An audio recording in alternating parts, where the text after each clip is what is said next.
These are people. Ugh. They were probably followers of the god of salt. How did they become this way? What in the world is hidden deep in this ruin?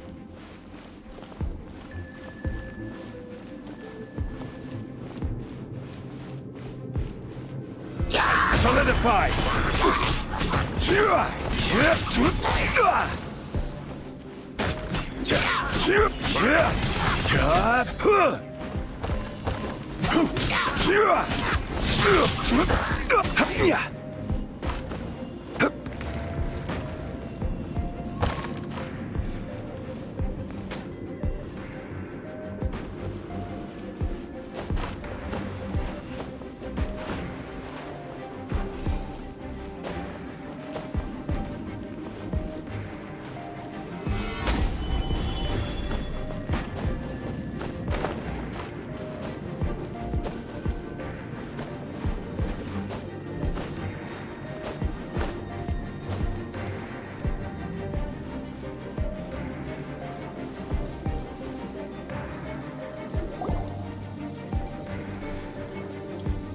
Look at this! It's filled halfway with salt. Just looks like a fancy salt holder. Seems like the god of salt was a god lacking in treasures. According to my knowledge, it's no ordinary vessel. Although it is only half full, it is also forever half full. That is to say, it is bottomless. What? You're saying that even if I pour the salt out, the amount inside won't change? Exactly. Able to produce endless salt. The god of salt is powerful indeed. Finally, after all that effort, I've found precious treasure. I claim this as mine. I just need to pour the endless salt into 1,000 or 10,000 bags. I can sell it and make a fortune. Hey, how can you use a relic of the god of salt for such a shallow pursuit? If Mr. Clement wants this salt chalice, then the next object we find will belong to Miss Wanyan, according to the contract agreed upon. Of course, as we agreed. But how can anything be worth more than this rare find? Since we have a contract, it's no use for me to fight with him. Then let's move on, shall we?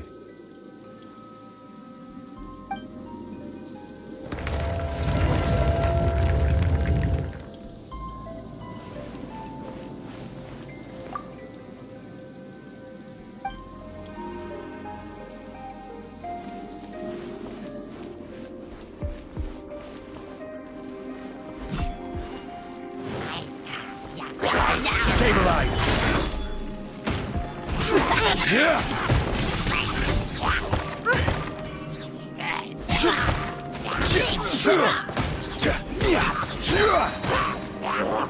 Stabilize!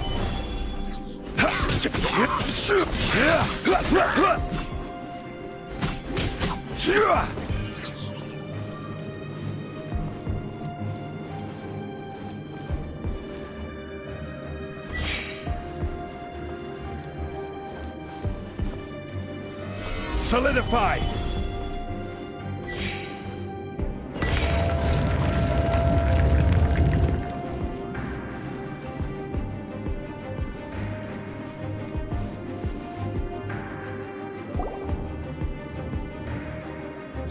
Just a simple ruler. Doesn't look to be worth anything. This, if I remember correctly, this is some kind of measuring tool. Indeed. But the god of salt imbued it with another power. When you stick this ruler in the ground, the surrounding area will become covered in salt, much like a rising tide covers the earth. The deeper it is stuck in the ground, the more salt will appear. It is essentially a bumper harvest of salt. What? That's even better than the salt chalice! Well then, according to our contract, the salt ruler goes to Miss Wanyan. No, unacceptable. I paid for and organized this entire expedition. Why should I get the short end of the stick? And this girl has been useless. Why would she get anything?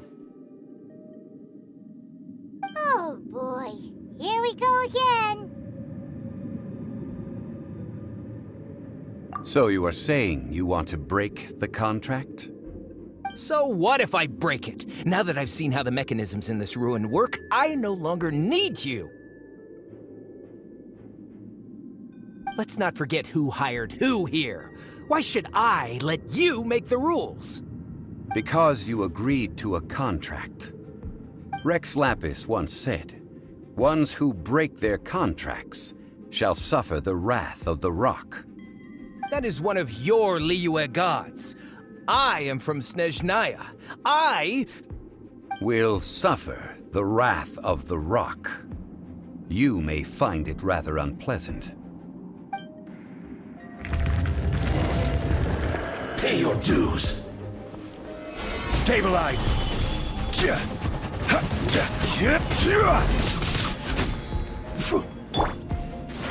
keep back!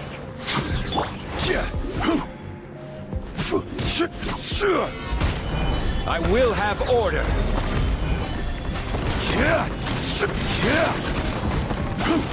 You can't run from death. I shall confiscate your treasure as well. You are not worthy to continue any further into the ruin. Leave this place.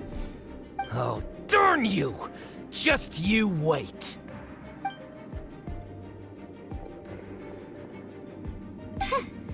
Some archaeological survey? He could only pretend for so long. Yeah! Good thing Paimon can smell a liar from a mile away. Clement's wrongdoing stemmed from greed, yes.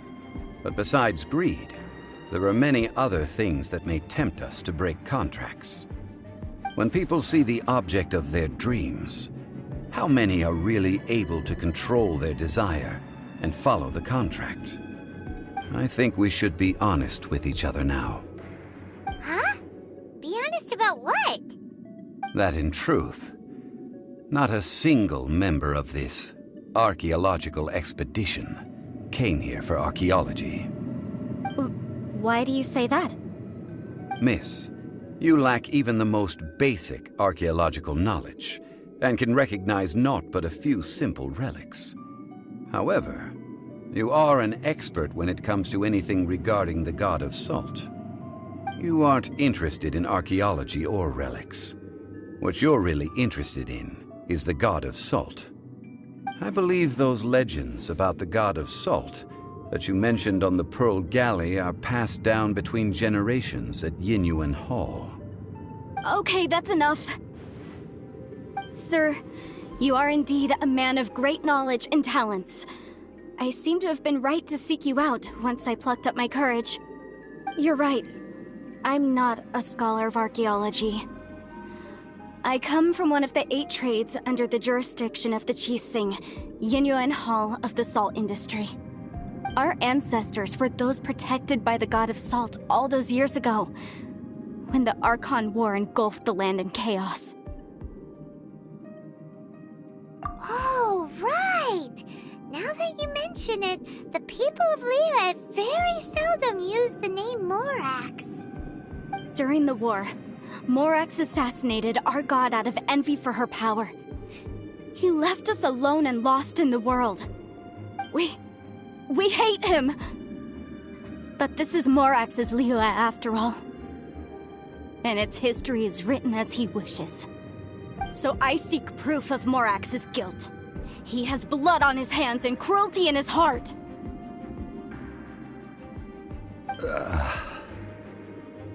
We agreed to a contract that we will face the truth head on, didn't we, Mr. Zhongli? You must judge this history fairly. Naturally, of course. But I must add, Liyue is no longer Morax's Liyue. Come with me. All the answers you seek lie ahead.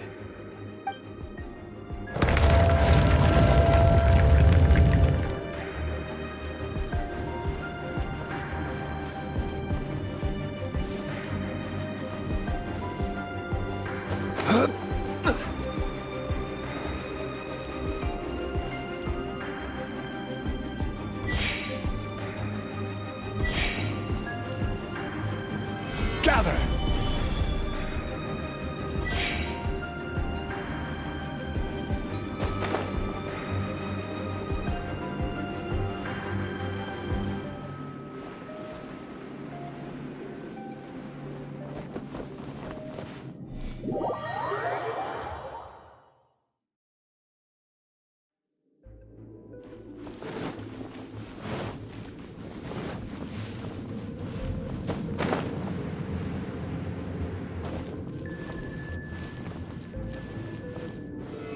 Solidify!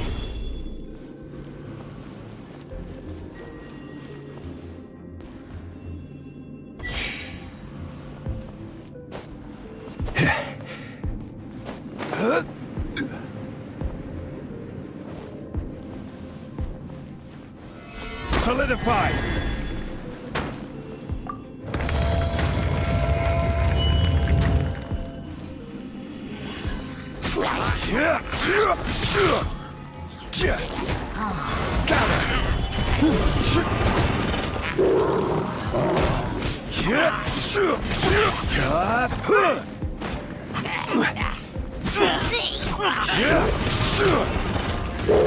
Stabilize!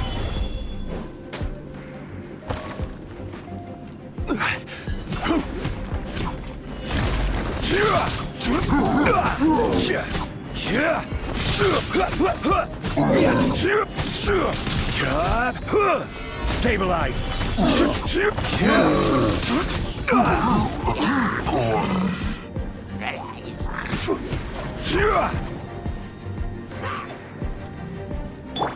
Let's dance.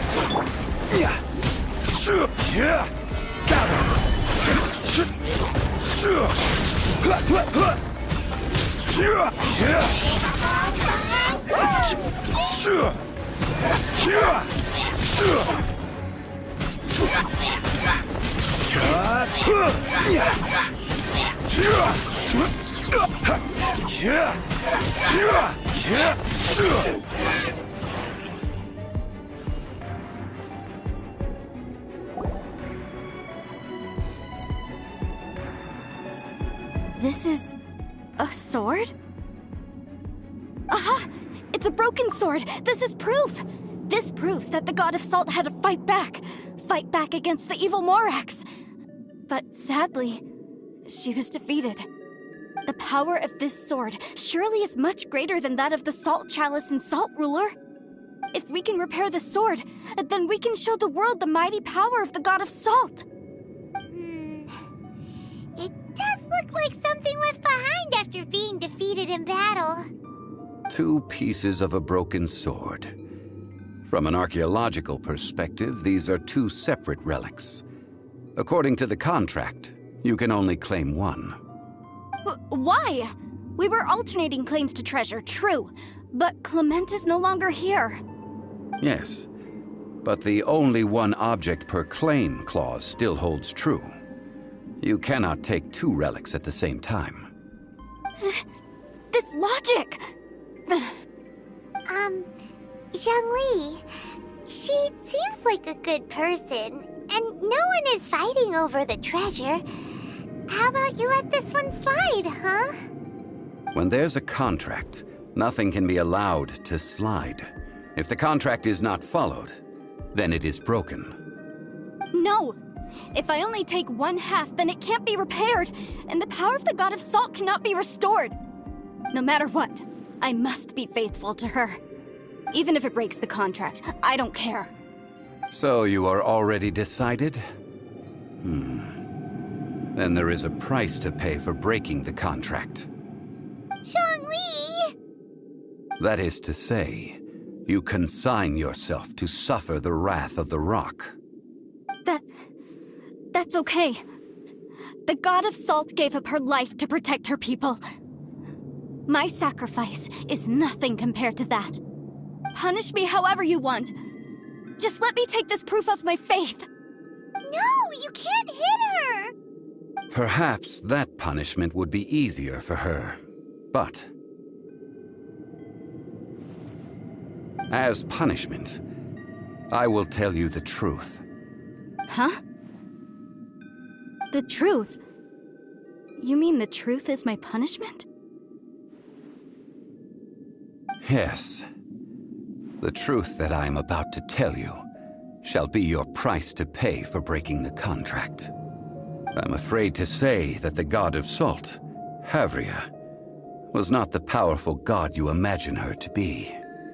Rather, she was a small and weak god who yielded to all other gods.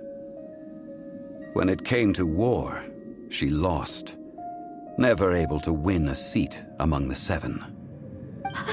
What? During the Archon War, the gods of this world used all their strength and cunning to vie for control of Tevat. But Havria instead chose to flee. She thought that by giving up before a fight could start, she could save herself and her people from the war. However, during such a long war, there is no end to the advances of aggressors. After making countless concessions, Havria lost all of her lands, until only one small haven remained. No.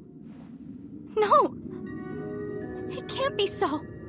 In her last days, she had not even a single blade to defend her people with. Not even a single blade? Then... this sword... This sword is not a relic belonging to the god of Salt, but is instead the murder weapon used to kill her. Murder weapon? No!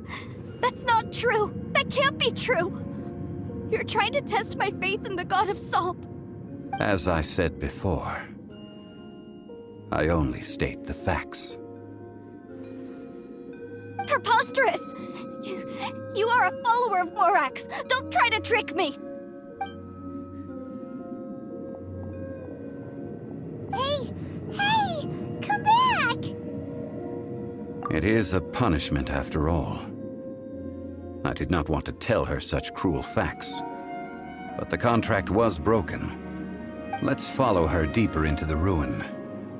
There, I fear, we will find something that will leave her no choice but to face the truth.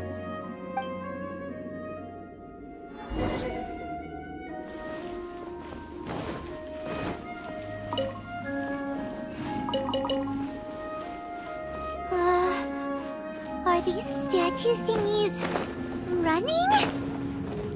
What will we find ahead? Salt and betrayal.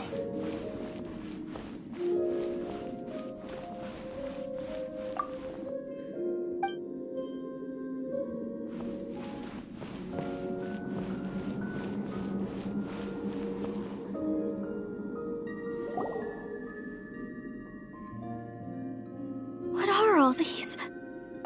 What did they see? What did they do? What happened? Since you do not trust me, let us continue onward. That which lies beyond this door will show you all that happened back then.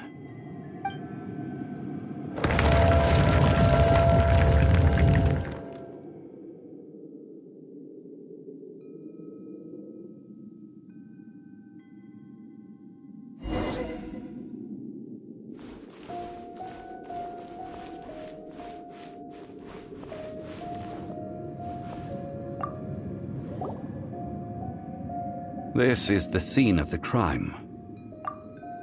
Havria's body dissipated, leaving nothing but these traces of salt.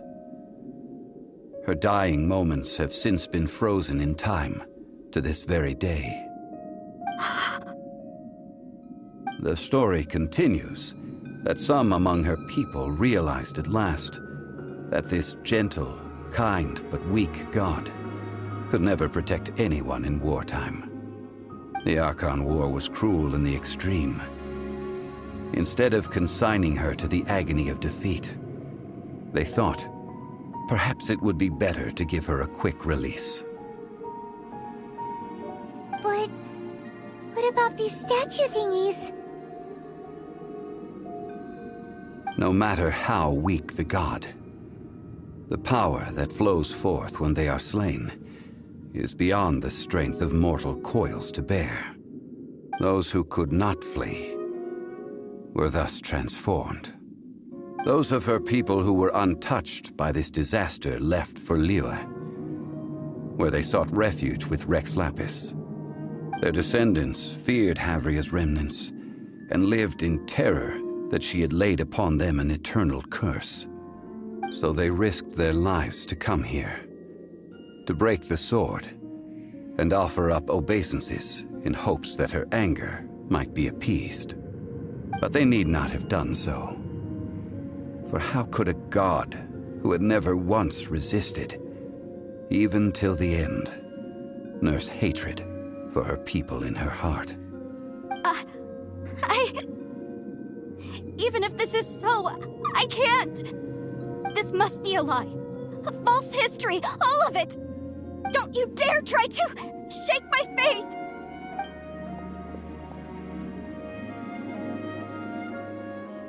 Yikes. Zhongli didn't show any mercy this time either.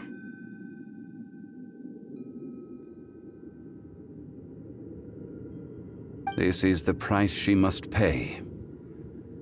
Yet I would not call it a bad thing.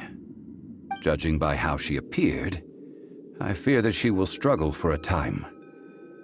But even if she may not escape that struggle immediately, simply recognizing the truth is good enough for now.